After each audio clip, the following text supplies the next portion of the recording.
What happens if USDT collapsed? In fact, my brother did. Only brother. And I'm like, how's the date life in Dubai? Not so good. Not so good. So guys, welcome to another influencer video. And today we have a very, very special guest. How I like to call him is a $1 Bitcoin man. And also how I like to call him is the richest black guy here in Dubai. Very welcome to the studio. A very interesting man, Davinci team. Hi, I'm a true OG of crypto. This story was already kind of discussed many, many times, right? About you buying Bitcoin even below $1, right? Now speaking in general, and maybe even referred to the last 3 years, are you a good trend spotter? Well, I believe I am. I mean, it's more than just a trend because I learned about Bitcoin when I was learning about our financial system that made me see that this was going to work because I'm a software developer as well. And I studied monetary history and I learned about how the money, when we use bad money, right, we destroy society. When we use good money, society gets built up. And so I saw that Bitcoin was going to be good money, the money that we needed for our future. And that's why I was so supportive. So what came first for you? Was it the money or was it, let's say, the influencer stack as the kind of fame? I wasn't looking for fame when I started YouTube. In fact, growing up, I was like, oh, I'm never going to be best. That's going to be... So it was not looking for status and fame. It was just looking to help people understand what was going on in our financial system, how to best avoid the pitfalls of our financial system, and how to save for retirement and actually bypass all the crap that they're throwing at us as an average person. So it's really about being kind of smart and knowledgeable about that, because you start getting crypto one because you understand how financial system works, and you basically know, okay, this is gonna work because of this and these reasons, right? So you kind of have this financial education, let's say, or financial knowledge to really, kind of foresee what will happen in the near future. Exactly. Because there's critical things about Bitcoin that makes it a best use case for money. One, you could transfer it across the world to anyone without anyone trying to stop you. Try to do that with gold, right? It would be either a government or a pirate or some bad actor in between that would try to stop you if you transfer that gold to another person around the world. We can't do that with Bitcoin. It instantly gets to that person. Another thing is that no one can actually impurify the gold, right? So, for example, if you're shipping a lot of gold to another person, someone could take the gold, take out some and put it in tungsten and so forth, and make the gold a little bit fake, right? So that can't be done with Bitcoin. We can't fake a Bitcoin, and you can't counterfeit a Bitcoin. And then, of course, right, at the limited supply is the cherry on top, because now when you save your work wealth into this particular asset, no one's going to be able to take it away from you. You'll be able to save your hard-earned work, because your work today is worth more today than it will be in the future. Why is that? Because we innovate, we make things better, make things cheaper, right? You could say, well, why is everything more expensive? Well, simply because we're using bad money, and money is keeping the lizard belly. I do think there's another point of cryptocurrency that can kind of make competition to Bitcoin and also became as popular as Bitcoin, except Ethereum. Other than Ethereum, right now I see that Monero could have a possibility because of its privacy-oriented features, where it was privacy first. But the problem is the government's a little bit pushing against it, and because they came out with Monero a little bit late to the party, the governments can crush the Monero at this point in time. They can't do that much. They can't crush Bitcoin because there's too much influence. There's too many companies and individuals that use it. It's even in a satellite now, and it's hard embedded coded in many of our devices, so that we really can't stop it. So it's that tightly written into the fabric of our financial system. With that, you can't say that with Monero. So because of that, there is a way for government to end Monero's life. So while it is a possibility for it to do well, I don't see it. It's going to be very difficult, but it's the next one I'd see over anything that would probably do well. What are the main activities that you currently do related to cryptocurrency? So you're a content creator, but do you trade? Can you invest in other companies? Yes, I do a lot of investing in different projects, and I'm a part of other companies. But I'm starting to slow that down because I'm not basically focused enough on each of the different investments that I have, and so I pretty much lose sight of that. Many people come up to me and said, "Hey, you invested in our project, right?" I'm like, "I am."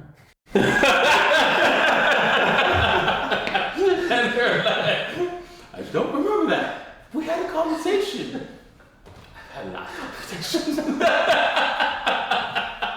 How do you streaming find the good ones? Well, basically, I look and figure out whether or not the project works in the future, right? And there's some projects that seem like a great idea, right? But then they have holes in it, right? One project was using AR, where you hold up the camera to buildings to see what places are available to rent.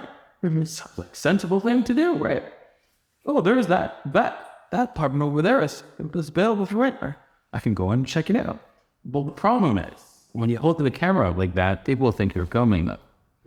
And they're not gonna like that. So that's an example of a project I didn't invest in because of that problem, right? So there's certain things that I see that maybe that project doesn't have to see, and I don't stay away from them.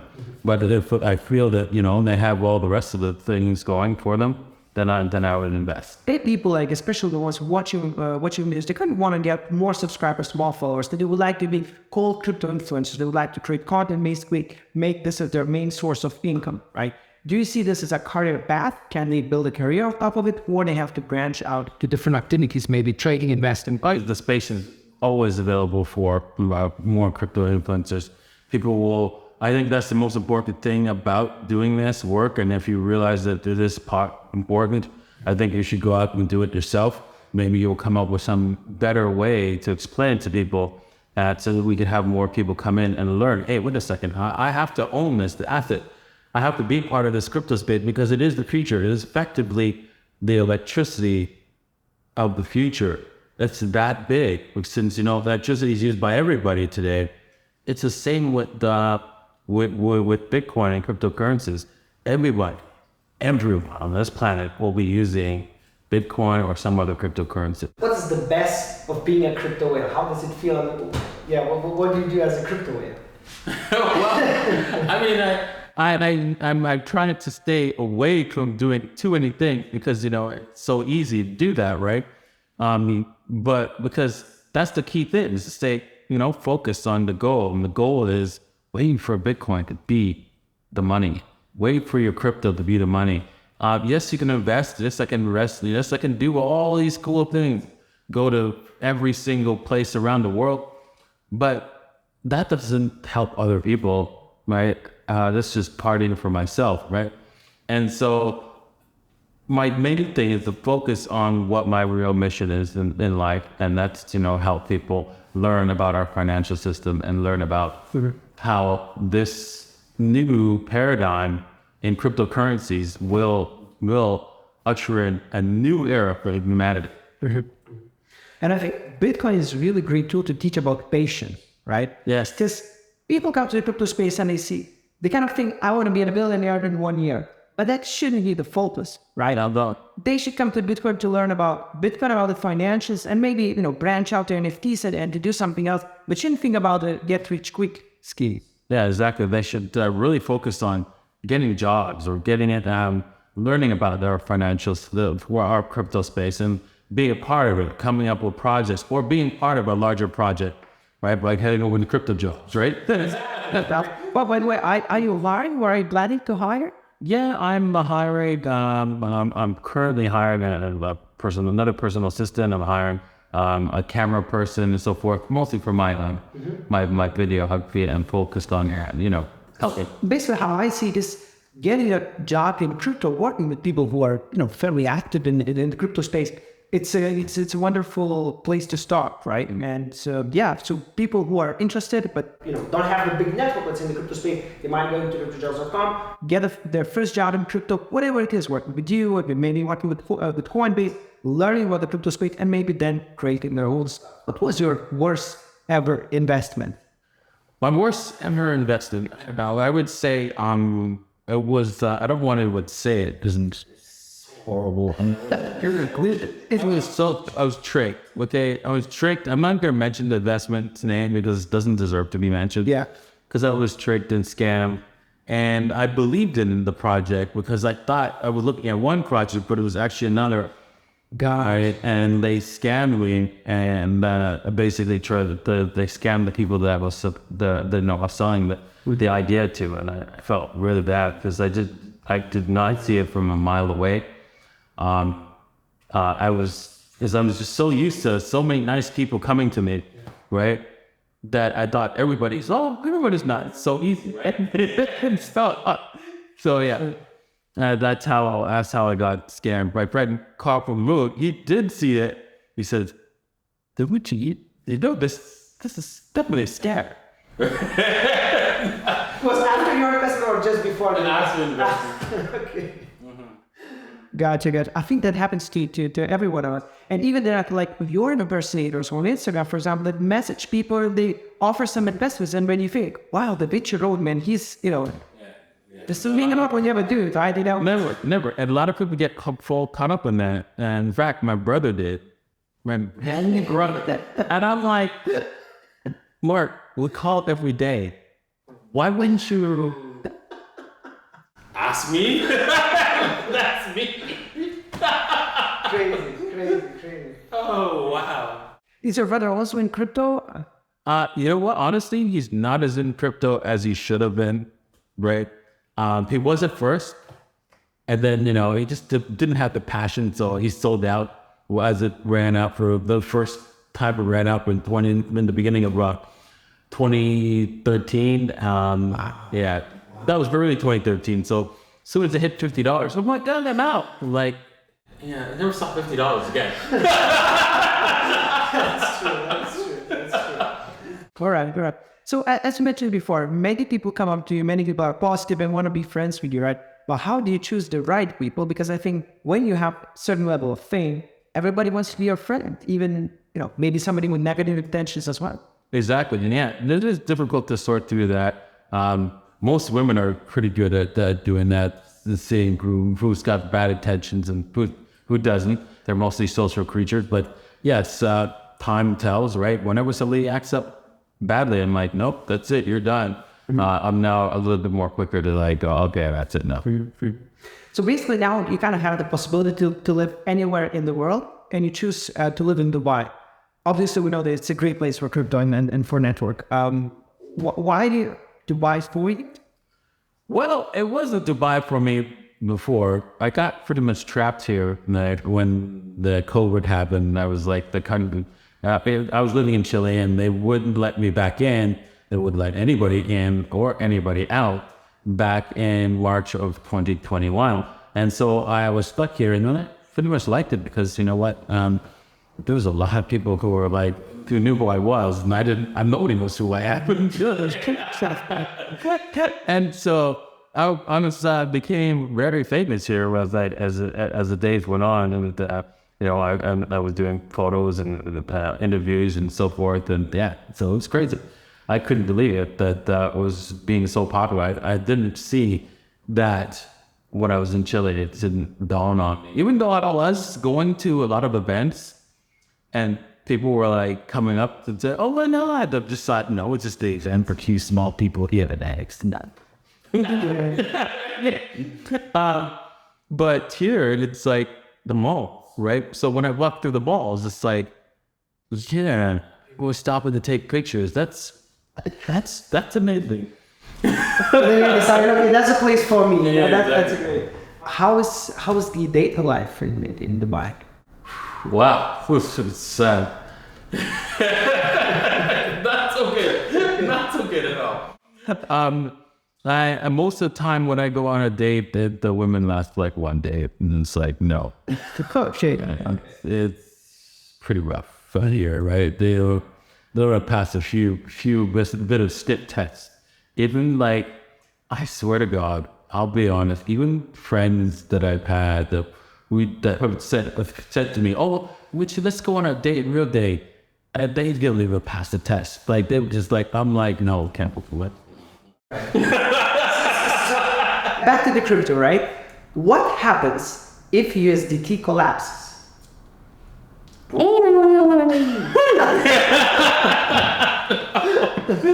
Oh man!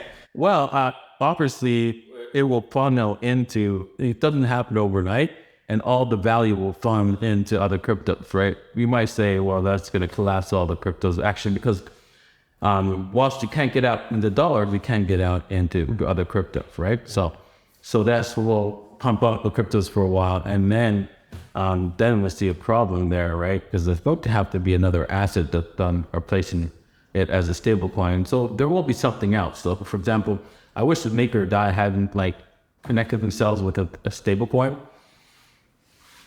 But that's okay. I think somebody should really just make another Maker DAI type of DAI token that was totally disconnected from a stable coin. So this way that it could fix itself to the dollar through an algorithm and not through what's it called? The use of stable coins alongside of the actual cryptocurrency that they use to lend. So I feel that that's the best way to deal with any kind of government regulation coming after the stable coins. Because then if it's an algorithmic stable coin, there's no one to shoot. And if there's no one to shoot, well, it's still going to be there. It's still going to be a stable coin that's always there that no one can stop. Like the UST. Yeah, right. Because UST had problems and that if I had read the white paper or I'd taken the time to read white paper, I would have said, yeah, that's not going to work. But some people were exactly like that, right? They were saying, no, this not going to work. Although UST was like, what, number 3 according to market cap? Some people just avoid it by any cost, right? Yeah, exactly. That's what I've heard. After the fact, though, I didn't know. I never used UST and didn't use it at all. If I was going to use it, I probably would have read the white paper and said, no.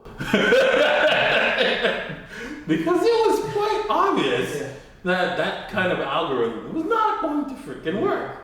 Well, people get crazy about something, they just go all in now. That's what happens. Probably greed is also a component in here, right?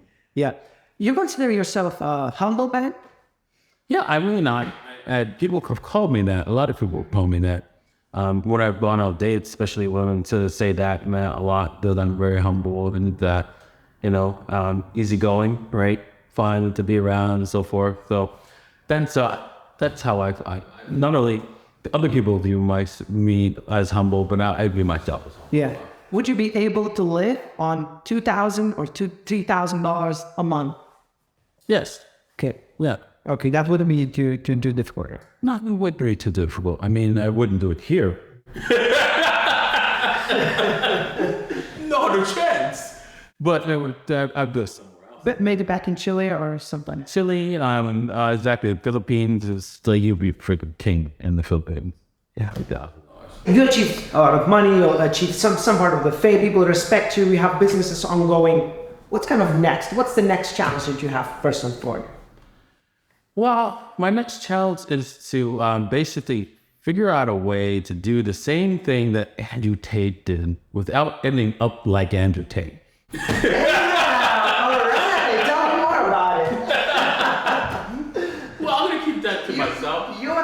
You want to get banned from countries, right? Yeah, I don't want to end up like Andrew Tate. Okay. But basically, achieve the same goal as Andrew Tate. Because I don't have an ego like he does, I think I can accomplish it, right? Because I don't need to be in front center of the movement. He didn't read that, and because of that, at the head of the snake is just like chop. Now let's put crypto aside. What's your biggest hobbies besides crypto investments and all that stuff? My biggest hobby besides crypto is programming or making computer systems work. I love computers. You know, I have so many computers at home. Do you want to know how many computers I have? How many? I got 50, more than 50. 50 computers. Yes, crazy. I have like, I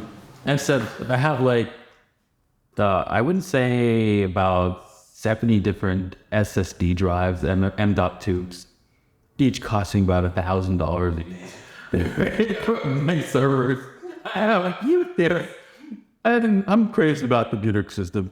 I have like 5 iPads, maybe more actually. Jesus, what do you do with all of them? Like,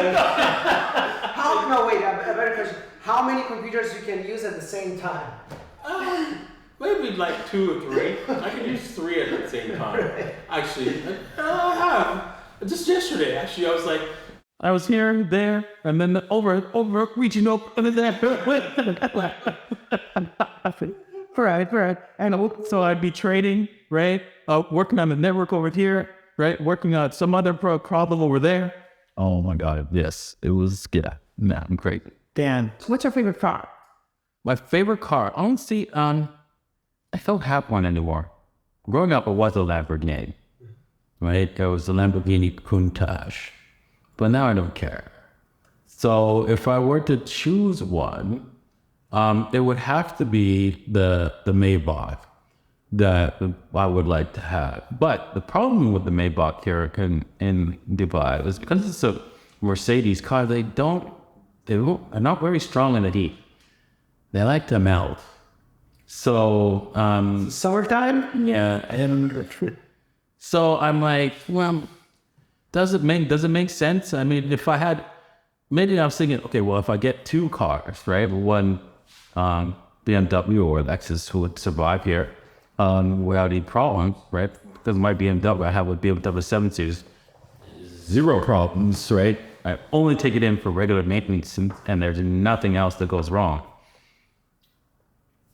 So if I get maybe that and the Maybach, then can't do it, because then I would always have a car. Right, so I was thinking about that, and it's like, yeah, that's a good idea, but it's a colossal waste of money. That's true. And talking about money, how do you preserve capital, right? Some people get crazy rich during bull market, and then they lose it all during the. How do you kind of preserve that? How do you preserve capital? Was during well, basically, one is you might not need to. Like, for example, do you save for retirement? Not at the moment. Okay, that's a problem. All right. If you don't save for retirement, even at the young age, you should start doing that with a small amount.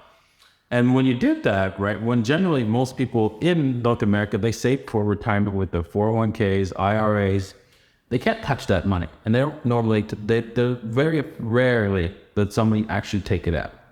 Very. So when you do that, the market goes up and down. There's times when the market goes up, and when the market flashes. So do you like, oh, I'm going to preserve that capital? And not, no, you don't. And that's what I did getting into Bitcoin. I didn't concern myself with preserving capital in the sense that, oh, I have to get out when it's at the top and I have to buy back at the bottom. No, you don't have to do that. You just have to buy it and hold it for the end results. And that's what you do with your retirement funds. You buy it and hold it. That's what you're a value investor. But this is how Warren Buffett became wealthy. He was a value investor. He didn't do this by swinging back and forth and try to preserve capital. No, he bought assets that he knew would do well and stuck with it. And that's the best way to deal with it. In fact, my ex-girlfriend, she got into crypto, right, around 2016. And I bought a bunch of crypto for her. She forgot to pass this. Luckily they kept them for her. She called me in the middle of the 2021 bull run and says, Richie, you know those cryptos you bought back a while ago? do you know what I have the pouches for? Because like I should probably sell some. I'm like, do you know the freaking millionaire? This is like, no, stop. I'm like, yeah. And if I opened up her accounts for her, she had about $1.8 million worth of it though. And that's patience. And that's being patient. That's not trade every day, remove the emotions. You just move anything. So most people don't seek for retirement, I think it's because they don't know which concept to say, and they see the dollar collapsing, right? And they're afraid of kind of, stacking euros or dollars to their account because maybe in 20 years they'll report and they truly nothing. Exactly. And so everybody's looking to seek yield on their dollars, trying to earn interest on their dollars because they know that they're going to print it to look at. And because of that, this creates a lot of risk in the system for you to lose your wealth. Because they're chasing that yield, they're chasing that extra income, and when you do that, you're putting your money at risk. Even if you put it at risk in a somewhat safe manner. So one would you consider safe, somewhat safe, is treasury bonds or even government bonds. That's only somewhat safe because governments do default. They either default honestly by saying, "Man, we know what we're gonna have." You didn't have to take a haircut on that. Or the default dishonestly by printing more money. And the majority of the time they print more money than they actually honestly default saying, hey, you're going to lose 50% of your wealth. So with that the case, right, you are taking a risk, and understanding that you're taking a risk, it doesn't make sense for you to do something like that and hold on to assets that's going to help you lose wealth in the long run. Why not hold an asset that's make you wealthy in the long run? What's that? Bitcoin. Why? Why do I say Bitcoin without hesitation? It's because it is 1,000 times better than any money that we would ever come up with. And it's not going to zero. No one's going to be able to take it to zero. It will always have value. It will always work. I guarantee it. The odds of it being destroyed, right? Well, nothing's absolute. I agree with that. Nothing's absolute, right? You can't say our planet's going to be here for absolutely forever. Then asteroid come to wipe us all out, right? So I could say, you even tell me that yes, some alien would come and figure out, yeah, you can get around the hatch and all that kind of stuff. That is absolute, but the probability is low. You don't want to bet on it. So you basically choose the safest place, and at this moment, but as we can judge, you're most safest place, more safer than the U.S. dollar, more safer than the euro or any of your local currencies. Definitely, it's way safer than the local currency. Now, that doesn't mean you go out and take your whole rent money and put it all in Bitcoin. Don't do that. Yes, don't put all your money into Bitcoin. Yes. Put some money as a retirement, right? Side of your income, put into Bitcoin. Exactly. Accumulate, and don't trade it, right? You don't have to trade. You don't have to. Have you hired people before? Yes, I have. I hired a lot of staff in the past, and I have my own staff to hire other people as well. Biggest difficulty in hiring people, how to find the right ones. Yes, it's always difficult to find the right person. You have to go through many interviews, many iterations. Sometimes you think you find the right person, and turn out not to be. It is a difficult process of weeding through to get to the right people that work for you and stay with you for the long run, and be not only part of the team, but also part of the environment that you built. Mm-hmm. Would you say, is it the experience, the knowledge, or the passion? Which of those three is the most important for somebody that's trying to get the job in crypto and Web3 right now? Yeah, I think it's mostly the passion. When someone's passionate, I hire them right away. Because when you see the passion, right, I think that they're willing to learn and grow and fit in because they want to be there. They want to be this. They want to be a part of it so badly. That they're willing to do whatever it takes to get it done. Mm-hmm. You don't have to have that much knowledge in Web3. You can join a company, you can apply, and if you show enough passion, if you show enough motivation, you will learn all the necessary skills with the network around you. How important is the network? How important was to build a strong network for you? Well, it's very important to build a strong network of people because no man rules alone. No one, builds roads alone. No one runs the police and the military all by themselves. No one creates laws, enforces those laws by themselves. They need a group of people to all agree. And that's the same thing with a corporation.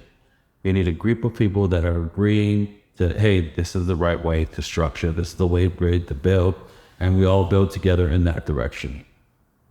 All right, so it's really being motivated, being strong, and kind of finding a common purpose, right? And basically, you can learn any skill, whether it's Web3, whether it's any other skill, you just move forward, right? Yeah, there's more or less building together, believing in the same goal, common goals, and building toward. We didn't even mention money here, right? Because it's not the money that should drive people. Exactly. That's how I feel, because you know what, if it's the money that drives you, I think you should just basically go and work on your own. Because it's more of like, you have to be wanting to do something. Money will come if you want it. If you want to do that particular job, the money will come. There are people in my staff that you know what, it doesn't matter if they ask me for a raise, I get it, no problem, right? It's not a problem because they are part of the team, the core part of the team. So it's not an issue, right? So if you become that, money is not an issue. You will have whatever you need.